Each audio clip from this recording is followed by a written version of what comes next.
కాకినాడ పరిసర ప్రాంతాలలో గ్రీనరీని పెంపొందించేందుకు క్లీన్ అండ్ గ్రీన్ సొసైటీ పనిచేస్తుందని సంస్థ ఫౌండర్ చైర్మన్ బోడ ఆనంద్ తెలిపారు. కాకినాడ ఎన్ఎఫ్సిఎల్ రోడ్లో గల శ్రీ సత్యభాస్కర పబ్లిక్ స్కూల్ ప్రాంగణంలో క్లీన్ అండ్ గ్రీన్ సొసైటీ ఆధ్వర్యంలో ట్రీ ప్లాంటేషన్ కార్యక్రమం జరిగింది. Clean and green society founder chairman Boda Anand ఆధ్వర్యంలో జరిగిన కార్యక్రమంలో పెద్ద సంఖ్యలో క్లీన్ అండ్ గ్రీన్ సొసైటీ సభ్యులు, రోటరీ క్లబ్ కాకినాడ సెంట్రల్ సభ్యులు పాల్గొని మొక్కలు నాటారు. ఈ సందర్భంగా బోడా ఆనంద్ మాట్లాడుతూ కాకినాడ పరిసర ప్రాంతాల్లో గ్రీనరీని పెంపొందించేందుకు పెద్ద ఎత్తున మొక్కలు నాటేందుకు సొసైటీ సభ్యులు ఎప్పుడు సిద్ధంగా ఉంటారన్నారు.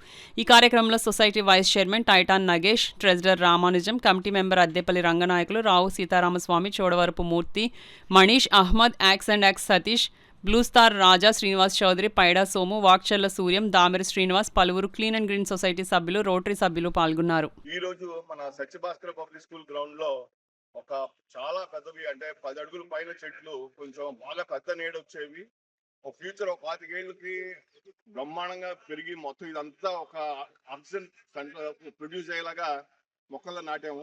దానికి మా క్లీనింగ్ సొసైటీ మెంబర్స్ అందరూ కూడా ఎంతో సహకరించి ముందుకు వచ్చి దీన్ని సక్సెస్ చేసినందుకు చాలా కృతజ్ఞతలు.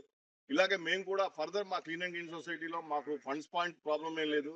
ఎవరైనా పెద్ద పెద్ద క్యాంపస్ లో కాస్త మెయింటైన్ చేసి వాటరింగ్ చేసి దాన్ని ఫ్యూచర్ సేవ్ చేస్తామంటే మేము ఎప్పుడు కూడా మొక్కలు నాటడానికి రెడీగానే ఉంటాము. కాస్ట్ ఆఫ్ ది ప్లాంటేషన్ అదంతా మేమే భరిస్తాము.